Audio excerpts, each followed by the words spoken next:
Assalamualaikum warahmatullahi wabarakatuh. Berjumpa kembali dengan Ato Alim Channel. Saya Abdul Halim, pengamat hukum dan sosial keagamaan di Indonesia. Sahabat sekalian, dimanapun Anda berada, hari ini kita coba ya untuk berdiskusi terkait dengan tema yang lagi hangat juga, yaitu kaitan dengan penodaan agama atau penistaan agama. Sebelumnya juga ada kasus yang kaitannya dengan Dr. Richard Lee, ya, ahli kecantikan yang sangat terkenal juga saya pikir dengan konten-konten YouTube-nya kaitan dengan kecantikan-kecantikan yang juga punya masalah dengan dilaporkannya beliau di Polda Jawa Timur. Baik, untuk melihatnya kita coba simak beberapa berita-berita ya yang terkait dengan Dr. Richard Lee ini. Sahabat sekalian, Anda mungkin merasa ingin tahu dan penasaran apa sebenarnya yang diungkapkan oleh Arif Edison di podcast daripada Dr. Richard Lee. Berikut cuplikan videonya untuk kita simak. Jadi semua bisa dikerjain gitu. Oh. Jadi dia bilang di lagunya jangan atur Tuhan, Tuhannya dia sendiri gitu. Ini yang lucu. Kocak. Tanpa kuliah, simsalabim, kun fayakun, mau jadi Tuhan katanya. Oke. Gitu. Oke. Sahabat sekalian, kalau kita lihat daripada cuplikan video daripada podcast Dr. Lee dan Arif Edison, maka ada hal yang menjadi kontroversi di sana, yaitu kalimat simsalabin kun fayakun puji Tuhan. Inilah barangkali yang menjadi permasalahannya. Di sini muncul persoalan seakan-akan atau terkesan ya simsalabin dan kun fayakun ini disamakan oleh pembicaranya. Nah, disinilah yang menjadi titik masalahnya. Baik, sahabat sekalian, kita lihat pula bagaimana sebenarnya persoalan berikutnya. Terkait dengan laporan kami yang kami sudah laporkan pada saat itu dengan terlapornya Dr. Richard Lee dan Arif Edison yang kami duga berdasarkan dari analisa kami tentunya sama-sama bahwa ada muatan ya atau ada dugaan terkait dengan penistaan agama, di mana saudara AE itu dengan gamblang menyatakan bim salabim kun fayakun, mau jadi Tuhan. Menduga di situ AE ini menyamakan atau mensetarakan kalam Allah, yaitu kun fayakun, itu kalamnya Allah subhanahu wa ta'ala, dengan bim salabim, yang dimana bim salabim itu adalah buatan manusia untuk mantra atau hal-hal yang berbau dengan mistis. Sahabat sekalian dimanapun Anda berada, ayo kita lihat bagaimana respon daripada Dr. Richard Lee terhadap pengaduan daripada pengacara ya Sunan Kalijaga terhadap masalah yang diduga beliau dinyatakan sebagai ya penistaan agama. Berikut tanggapan Dr. Richard Lee. Aku nggak tahu juga, aku jalanin aja. Kalau misalnya nanti ada laporan ya diundang ya saya akan datang. Intinya saya tidak pernah melakukan apapun. Menurut saya nggak ada niat sedikit pun. Saya pun nggak tahu loh apa artinya tadi, saya nggak tahu juga. Ini aja lah proses hukumnya. Bukannya ini sudah biasa juga sih saya. Sudah mulai terbiasa kayaknya. Menghormatin semua agama apapun. Saya juga berteman dengan banyak ustadz. Kalau kalian lihat di podcast saya selalu berteman dengan banyak ustadz. Saya juga belajar banyak dari ustadz-ustadz. Jadi nggak ada lah sedikit pun saya ingin mempermainkan soal agama atau apapun. Ya, malah saya pengen belajar banyak. Setiap kali ada yang podcast keluar, saya masih hubungan baik. Saya bertanya-tanya kayak gitu, punya ada kejadian apa, saya tanya, ini boleh nggak sih dalam agama Islam? Saya justru banyak belajar. Jadi konsul dulu ya. Lihat dulu, ini siapa sebenarnya Richard Lee ini? Richard Lee ini adalah dokter kecantikan, ya. Sedangkan yang dilaporkan satu lagi adalah Arif Edison bersama dia, ya, yang dilaporkan oleh pemuda Nahdliyin atau kader Ansor Jawa Timur ke Polda Jawa Timur. Nah, gara-gara simsalabin, dan kun fayakun tadi. Nah, ini sahabat sekalian, kita coba ya melihat bagaimana sebenarnya persoalan ini. Nah, pertanyaan kita adalah apakah penyandingan ya kalimat simsalabim dan kun fayakun jadilah, kira-kira begitu ya. Nah, ini nanti kita lihat apa sebenarnya ini tergolong daripada penistaan agama atau bukan. Nah, di sini kita perlu agak jernih melihat sahabat sekalian, karena nanti jangan sampai kita melakukan sesuatu yang sebenarnya tidak baik untuk penegakan hukum dan termasuk juga tidak baik untuk kita semua. Nah, sahabat sekalian, penistaan agama itu sendiri kalau kita lihat adalah ya, ini definisi-definisi yang umum dipakai adalah tindakan atau ekspresi yang dianggap melecehkan atau tentu menghinakan atau merendahkan keyakinan agama seseorang atau kelompok orang, atau bisa juga simbol-simbol keagamaan tertentu atau simbol-simbol dari keagamaan itu. Nah, kita melihat kalimat simsalabin dan kun fayakun ini apakah bagian dari penista agama? Maka kita perlu melihat apa unsur-unsur sebenarnya. Apakah unsur-unsur penistaan agama itu ada di dalam hal kaitan dengan kejadian di YouTube Dr. Richard Lee ini. Yang pertama sebenarnya ya, pertanyaan kita, apakah ini kalimat yang dipakai ini adalah menghinakan terhadap keyakinan agama Islam dalam hal ini? Ini tentu pertama kita bisa lihat dari teksnya, kalimatnya, semantiknya kita lihat. Penyandingan simsalabin dan kun fayakun. Jadi ini tentu memerlukan pemahaman baik itu secara leksikal, secara tekstualnya, begitu juga kita lihat dari aspek substantifnya atau kontekstualnya. Nah, saya melihat dan memperhatikan tidak ada rangkaian-rangkaian, sebenarnya rangkaian-rangkaian sebelum kalimat itu diucapkan yang mendorong atau memberi tanda atau sinyal atau simbol yang mengarah kepada penghinaan atau penistaan agama. Jadi istilahnya ini, kalimat ini hanya berdiri sendiri, yaitu simsalabin dan kun fayakun. Jadi itu yang pertama kita lihat. Mungkin dari aspek di sini kita lihat belum terlihat jelas ya adanya unsur penghinaan terhadap keyakinan itu, karena sifatnya adalah kalimat yang tunggal, berdiri sendiri tanpa diikuti oleh ada kalimat-kalimat yang mendahulunya atau yang setelahnya. Ini yang pertama. Yang kedua, unsur-unsurnya adalah menyebarkan kebenciankah atau sebagai provokasikah kalimat ini, ungkapan ini. Jadi kalau saya melihatnya, karena ini adalah YouTube saya coba lihat, ini tidak ada provokasi maupun unsur kebencian di sana. Dia muncul secara spontanitas dan hanya mungkin dalam bentuk ekspresi menyatakan sesuatu yang begitu di simsalabin, artinya keoptimisan akan terwujud, itu biasanya kun fayakun.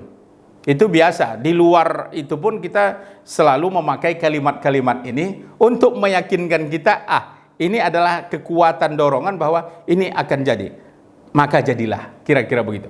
Jadi kalau dari aspek unsur kedua kita lihat penyebaran kebencian atau provokasi dari teks, dari ucapan itu belum kita temukan aspek-aspek yang mengarah kepada kebencian atau ujaran kebencian atau memprovokasi masyarakat atau umat Islam.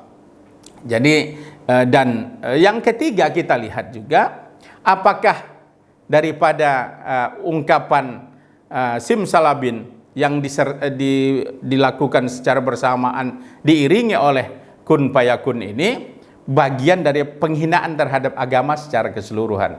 Tentu jauh sekali kita tidak melihat, tidak menemukan adanya unsur penghinaan terhadap agama daripada konteks YouTube-nya.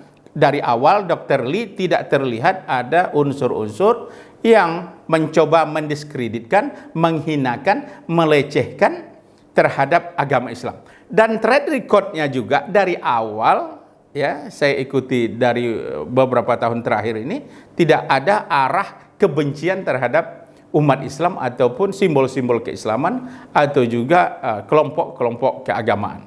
Nah, ini yang ketiga. Yang keempat, sahabat sekalian, saya lihat juga apakah ada maksud atau tujuan penistaan agama atau niat. Tentu juga ini yang tahu tentu adalah Dr. Richard Lee dan pengacaranya tadi. Apakah ada niat? Nah, di dalam istilah kita, apakah ada mens reanya? Jadi kalau kita lihat tentu belum ada tanda-tanda bahwa niat untuk melecehkan atau menistakan agama. Jadi niat itu biasanya kalau kita lihat adalah yang terpatri dalam jiwanya dan diikuti oleh perbuatannya. Jadi kalau niat itu definisinya biasanya disebut orang qasdus syai' muqtarinan bi fi'li. Artinya melakukan sesuatu diiringi, ya, merencanakan sesuatu kemudian diiringi oleh perbuatan. Jadi kita lihat niat itu dari dalam tapi dibuktikan dengan perbuatan. Dari segi niat kita hanya Dr. Richard Lee dan pengacaranya tadi yang tahu apakah mereka itu ada punya niat. Tetapi setelah jadi perbuatan kita lihat belum ada indikasi atau tanda-tanda yang mengarah kepada penistaan atau niat untuk melakukan pelecehan. Yang kelima tentu ketika kita bicara tentang penistaan agama, maka unsur yang kelima yang harus kita lihat adalah konteks sosial dan politik. Apakah simsalabim dan kun payakun ini akan menimbulkan keresahan atau menimbulkan kegaduhan atau kekacauan? Maka unsur kelima ini adalah konteks sosial dan politik harus kita lihat. Nah, kita lihat sahabat sekalian, dengan adanya statement ini, dengan adanya kajian ini, tidak ada yang sesuatu yang menyebabkan misalnya terjadinya kegaduhan, unjuk rasa besar-besaran dan lain-lain. Nah, ini saya pikir yang perlu kita lihat. Oleh sebab itu sahabat sekalian, kalau kita menilai ini, kita harus pertama melihat, ya, di dalam agama kita sendiri, di dalam surah Al-Baqarah misalnya ayat 208, ya, bagaimana kita itu menegaskan, ya, Allah menegaskan bahwa kita tidak boleh mengolok-olok. Jadi unsur mengolok-olok umat Islam pun terhadap agama lain tidak boleh mengolok-olok, agama kita pun tidak boleh diolok-olok orang, apalagi juga sesama muslim untuk mengolok-olok. Jadi istilah olok mengolok ini atau melecehkan ini tentu adalah perbuatan yang memang tidak baik. Nah, pertanyaannya apakah, ya, ini adalah bentuk olok-olok daripada Richard Lee? Ekspresinya bisa kita lihat. Kemudian apakah dengan itu misalnya ada terkesan, ada terlihat perbuatan penistaan atau mengolok-olokkan agama kita. Nah, sahabat sekalian, kalau kita lihat persoalan-persoalan penistaan agama ini tentu kita jika misalnya nanti dalam proses ini terjadi, ya, dugaan ini maju ke pengadilan, maka selalu akan dilihat itu adalah pasal-pasal yang kaitannya tentu dengan pertama dengan pasal yang ada di dalam KUHP, ya, maupun Undang-Undang ITE. Nah, kita lihat misalnya kalau di ITE, sahabat sekalian, itu termasuk misalnya diatur, ya, kita coba lihat, ya, penistaan agama itu diatur juga di dalam Undang-Undang Informasi dan Transaksi Elektronik, yaitu di pasal 27 ayat 3 dan ayat 4. Jadi ini karena dianggap menyebarkan atau berita-berita yang sifatnya penistaan agama atau perbuatan yang tidak baik. Kemudian pasal 27 ayat 3 misalnya juga di dalam Undang-Undang ITE ini, ya, menyatakan bahwa setiap orang dilarang dengan sengaja tanpa hak menyebarkan informasi atau dokumen yang memiliki muatan penghinaan dan atau pencemaran nama baik agama yang dianut di Indonesia. Ini ancamannya 5 tahun atau denda maksimal 500 juta. Nah, ini memang kita lihat sering dipakai untuk menjerat para pelaku penistaan agama. Begitu juga misalnya KUHP pasal 156 ya, kita lihat ya yang disangkakan terhadap ini adalah ancamannya adalah setiap orang dengan sengaja di muka umum yang menyatakan perasaan atau melakukan perbuatan yang pada pokoknya dengan sengaja menghina, penodaan, pelecehan terhadap agama yang dianut di Indonesia dapat dikenai pidana. Nah, kita lihat apakah nanti dalam proses ini, sahabat sekalian, ya, Richard Lee beserta temannya, ini pengacaranya itu termasuk kategori itu. Maka yang akan menentukan itu pada tingkat penyidikan sampai kepada penuntutan nanti di pengadilan dan vonis, kita lihat apakah unsur-unsur tadi menjadi terpenuhi atau tidak. Tapi tentu yang tahu ini tentu kita tidak mau mendahului keputusan hakim, ya. Tetapi kalau saya melihat belum ada indikasi kuat, ya, yang menyatakan bahwa Dr. Richard Lee dan pengacaranya itu melakukan tindak pidana, ya, berupa dugaan penistaan agama. Jadi masih terlalu jauh saya pikir. Nah, saya berharap sahabat sekalian, sebenarnya dengan fenomena seperti ini, apalagi hal-hal yang menurut saya tidak terlalu hal yang secara jelas melakukan penistaan agama, maka sikap kita, saran saya adalah bagaimana kita bisa memaafkan kalau memang menurut kita itu adalah salah.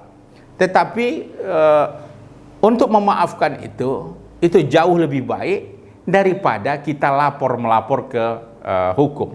Mungkin Dr. Richard Lee juga, saya yakin betul beliau kalau kita silaturahmi, kita sampaikan hal-hal yang seperti ini, maka tentu beliau cukup mengerti. Kenapa? Karena beliau ini kan bukan muslim, ya. Tentu bagi beliau pemahaman yang oleh umat Islam dengan pemahamannya tentu terjadi ya perbedaan. Karena yang tahu tentang masalah keagamaan itu atau yang sensitivitas keagamaan itu adalah yang pemeluknya sendiri. Sahabat sekalian, sebenarnya kalau kita dengan data-data ya, yang banyak terjadi pelecehan agama atau penistaan agama itu adalah yang terkena sasaran itu adalah agama Islam.